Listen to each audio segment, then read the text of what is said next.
How many funerals have you attended in your life? We are going to a funeral today. One of my girlfriends died a few weeks ago, and we're attending her funeral. And it gets me thinking because the first time I experienced loss like this, my father died of cancer when I was 13 and my brother was 10. And he was, explicit about us not attending a funeral because he didn't want that to be the last visual or memory that we had of him.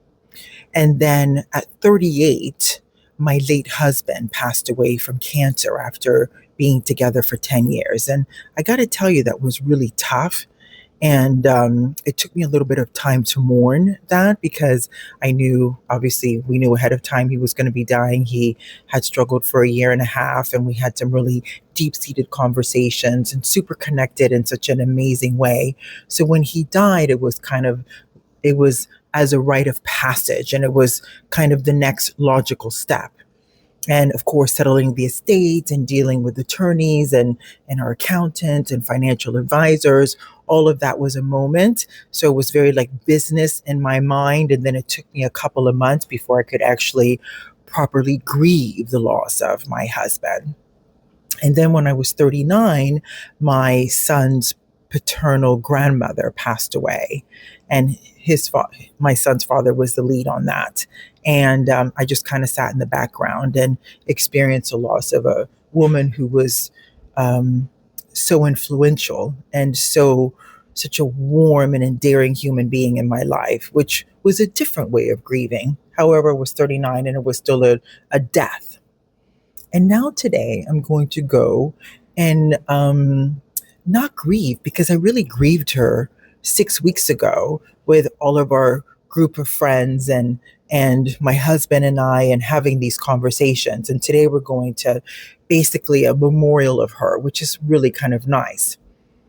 And it still has me contemplating as we're in this chapter of our 50s, this era where now the kids are gone. It's just you and your husband, and you have your great group of friends, and you're in this end chapter. If you're still working in the 50s, you're thinking about retirement, and you're thinking about all these life experiences and moments that are going on simultaneously while you're living your great life.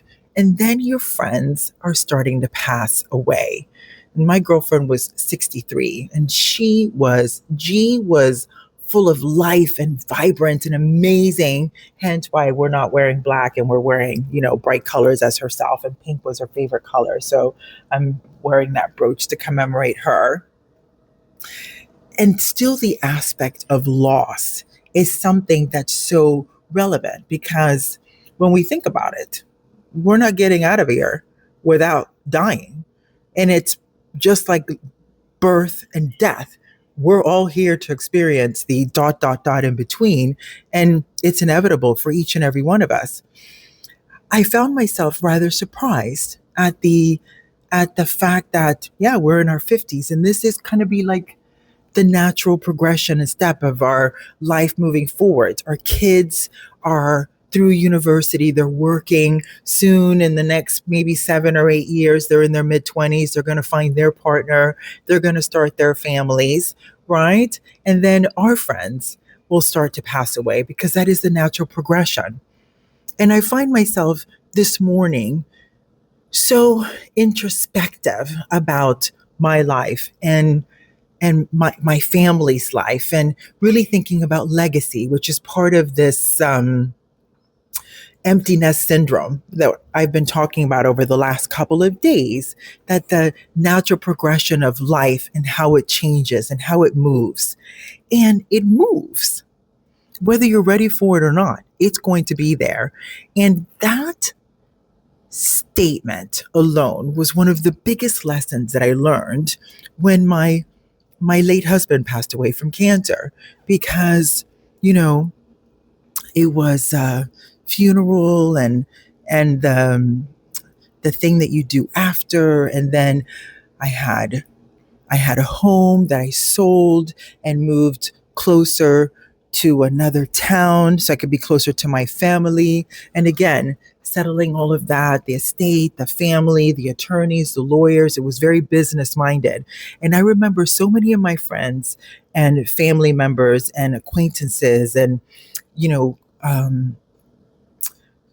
not, other people that I knew in business were contacting me every day, checking in on me, seeing how I was doing. And I was like, great, great, everything's good. We'll talk later. I have to get through this first, and then I can come back and talk about this thing. And after about 2 months after my late husband passed away, and I took care of most of the estates and most of the attorneys and most of those things. And when I was ready to allow myself to grieve, all of my friends and associates and people that their life continued to move on. Mine stopped there for a couple of months. And then when I was ready for that love and support, they were on. They had moved on, girl. They were living their best life. Rightly so, as all of us do, completely normal. And it just got me thinking that here we are. Our friend passed away 6 weeks ago, 2 months ago. It was so tough. We counseled each other, we consoled each other, we loved each other, we laughed together, we cried together about the loss of our friend. And today we're doing a memorial for our friends and colleagues and family, which is super, super nice. But still gets me thinking about, remember, today, like yesterday, and tomorrows and the tomorrows of your future, they all begin and end with you. And that is the common, right? It's your life. You can make every single decision and how you move forward. And the introspectionist for me is to remind myself to live fully, to be present, to tell your people that you love them, that you support them, to make your no's clear and your yeses loving, and to move through and do exactly what you want to do with your life without causing any harm to yourself or to the people around you, but to live it fully. And this is my takeaway today as I'm getting dressed and getting ready to leave and go to this memorial, is that regardless of anything else that you're doing in your life, all of us are born and all of us die. It's up to you, dot, dot, dot, what you do in the middle with your most magical and beautiful life. Take care of yourselves, my darlings.